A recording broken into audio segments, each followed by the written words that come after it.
Hi, welcome to Well Rounded Momma's YouTube channel. Today you're joined by Sherry and Sarah. We're very excited to talk to you this week, and we're very excited to talk to you about preterm labor. Mostly how to avoid it. Yeah, we're not fans.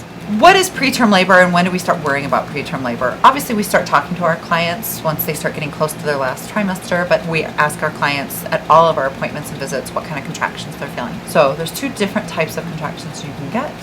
One is Braxton Hicks, Yep. and one are actual contractions. Do you want to tell them what the difference is? One of them usually feels more menstrual. So like a Braxton Hicks usually just feels like a tightening. Whereas like a more real, I guess, labor contraction, like if you're experiencing like legit cramping, that actually had a little bit of an intensity to it, that would be worrisome, especially if you were only 30 weeks or so. I always tell clients, if you get up to 5 Braxton Hicks in a day, I don't mind. Mm-hmm. But even getting Braxton Hicks is actually an irritated uterus. Mm-hmm. So if you're getting more than 5 in a day, it means something else is going on. I wouldn't call it preterm labor, but I would say that your body is telling you that you're dehydrated, you've overdone it, maybe you have a yeast or a UTI, like something's going on that's irritating your uterus. Not really preterm labor, but more than 5 Braxton Hicks in a day probably means your body needs some attention in some area. Lower menstrual like cramping, sometimes people even can describe it as being in their back. If that is coming and going, that is concerning, especially once it becomes timeable. And you don't want to wait. Like you don't want to wait until that starts to get closer and closer Oh, together. I've been doing this for 2 hours. Yeah, don't do that. Yeah. Are there things that we can do to potentially stop? There are some things, especially if you catch it early. So again, like not waiting until you feel like it's a problem. Mm-hmm. Like Sherry said, if you're getting a lot of Braxton Hicks in a day, or if you're just kind of noticing like that lead up, you've got to slow down and take care of your body. Like you mentioned, like hydration. We live in Las Vegas, so we live in a desert, 100 to 110 degrees here. Hydration plays a big role. And if you're dehydrated, that can cause preterm labor like contractions, and for some people even put them into preterm labor if it's bad enough. I even have clients who are like, I swear I'm drinking, and then they go to the ER and it's because they're dehydrated. And I think it's because you're not getting enough electrolytes, you're not getting Same. enough trace minerals. Yep. So you have to be getting electrolytes as part of your hydration. It can't solely be water. And if you consume teas or chocolate, like there are some things that kind of deplete our bodies of minerals a little bit more. Most of us are kind of magnesium deficient a little bit. So I think when you're already dealing with some deficiencies, then when you're sweating and you're hot, like you just get depleted and water isn't good enough. Yep. So an electrolyte and staying Yes. well hydrated.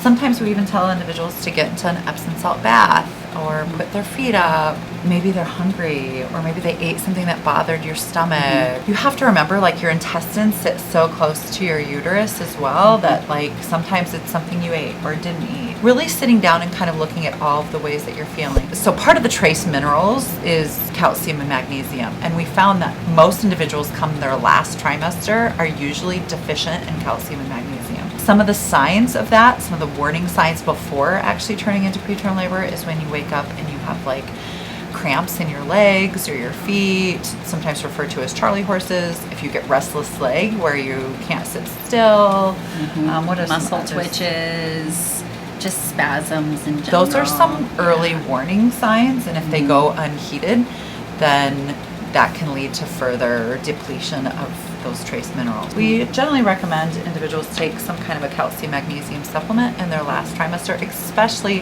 if they're symptomatic. And there are some things that midwives will recommend if they have a client who we think is starting to get kind of some of those early preterm labor signs. We have some herbs and things that we will usually recommend that are similar to like what you would take herbally for like menstrual cramps.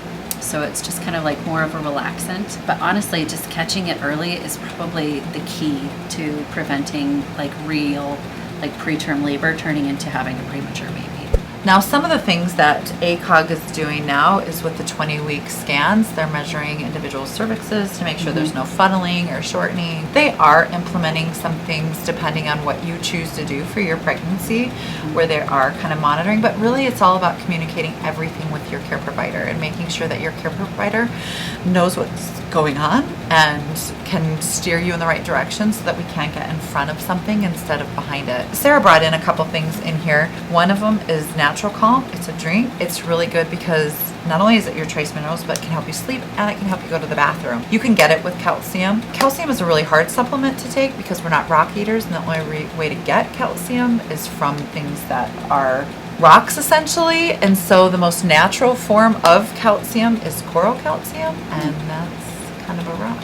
So you can take it for temporary periods of time. It should just not be one of those supplements that you take for long periods of time. So if you hit your last trimester and you need a calcium supplement because you're symptomatic of being depleted, that would be a short period of time. Taking a calcium for 3 months of your pregnancy is not an extended period of time. So it would be okay to do that. Some of the other things she brought out, we really like these Noon tablets. We also have Liquid IV, which are little packets that you can take places. Now they've made it really easy. We're not really fans of like Gatorade and those things that have sugar and dyes and other things in it. However, depending on where my client's at, I would rather get something than nothing. A lot of my clients will do coconut water. Coconut water doesn't have enough sodium in it. So if you are going to do coconut water, you've got to add your own sodium. Yep. I'll put Himalayan salt, and that'll do the trick. She also brought out, this is Wish Garden, this is Welcome Womb. I don't know if you can get this everywhere.